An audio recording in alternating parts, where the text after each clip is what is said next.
Alright fellas, now over the last couple of weeks, honestly there hasn't been much going on in the world of boxing, except for all the talk surrounding Dana White's new boxing league / promotion.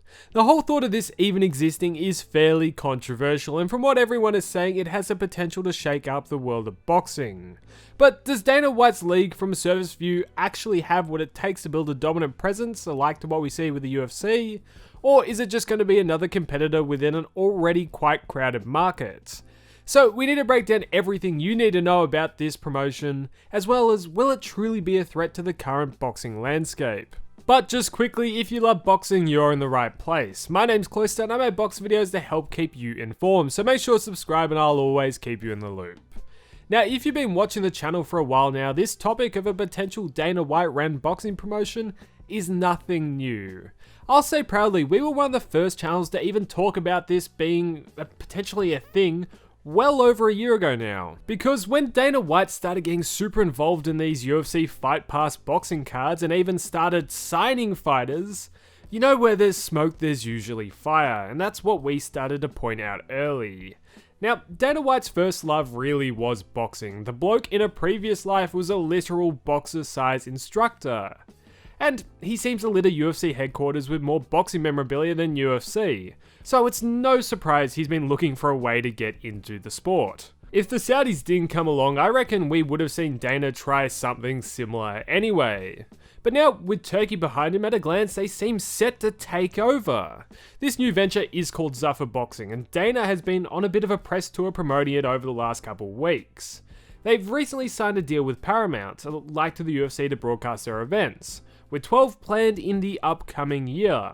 So this press tour has been kind of funny to me, because Dana does seem more wrapped up in promoting Zuffa Boxing compared to one of the biggest UFC events of the year in UFC 320. Now, with all the news and speculation surrounding Zuffa Boxing, you do have two sides of the coin. You have the people who think it's going to be the end of the world, and then you have the people who think it's the best thing ever. Online recently, I've heard the likes of Max Kellerman and Wade Clemens continue to go on and on about how fantastic this will be. But you do have to remember these sort of voices do work for the people who are involved in the creation of this league. So do I expect any different? No. Myself, honestly, I'm currently sitting on the fence. I think it's too early to really form an opinion, but are there some concerning things which I want to see play out before deciding? Well, absolutely. The most concerning for many people has been the proposed changes to the Ali Act. Now, the Ali Act in its current form does a number of fantastic things for fighters. Some of them include keeping promoters and managers separate so one person can't control everything. It requires promoters to show fighters the real money numbers from their events so they get a fair share of the pie. And it also apparently stops fake rankings and shady title fights.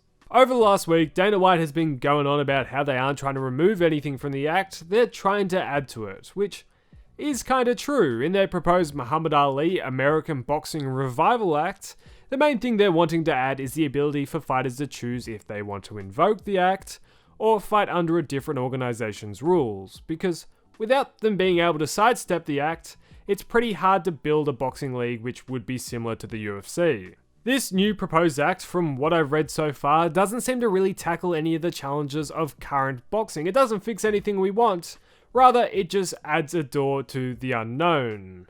But really, is a league possible in such a fractured sport like boxing with so many forces at play?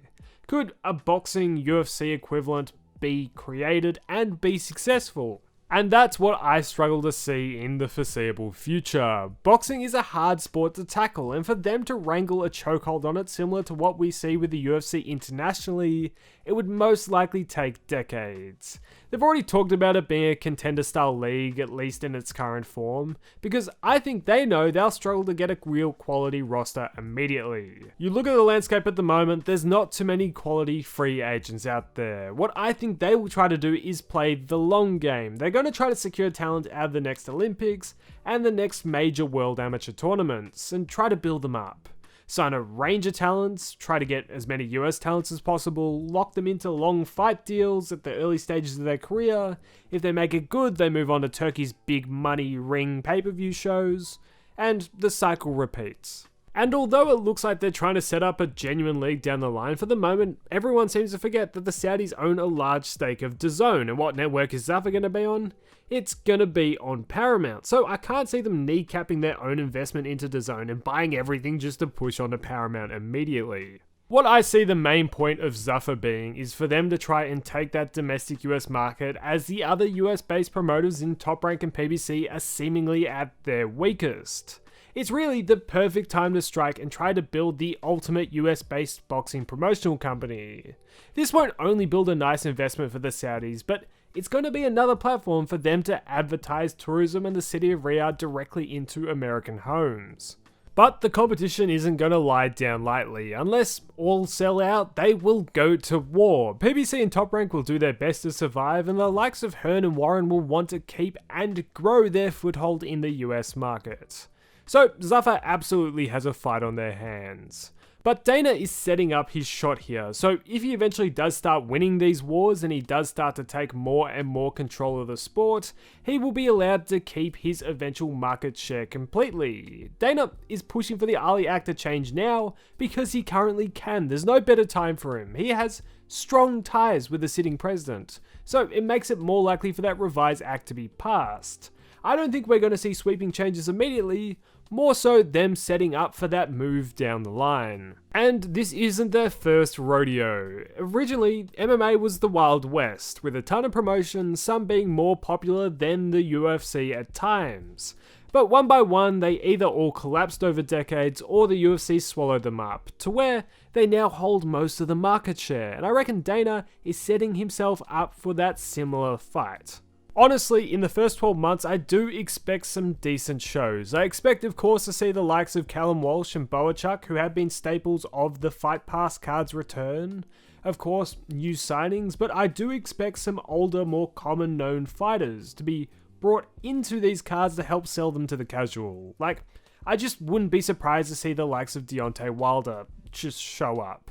They'll bring these older names initially to help build up the lesser known names of the promotion. So for the moment, I don't really see them taking over immediately like many are panicking that they're going to. The moves that they're making are simply to have their cards ready to play down the line. And that gives the current boxing organizations and promoters time to tighten up their acts to try and combat the threat of this new competitor. Although I do reckon most, instead of ensuring their own future, will probably end up throwing gas on the fire to make their survival even harder. But with all of this, it's just speculation. As more information about Zuffa comes out and time goes on, I guess we will see what will truly be successful.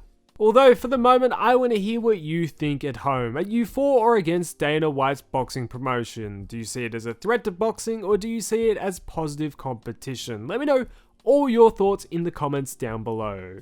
If you did enjoy the video, please make sure to like and subscribe. It really does a ton to help the channel. Yet, thanks for watching fellas, and I'll catch you in the next one.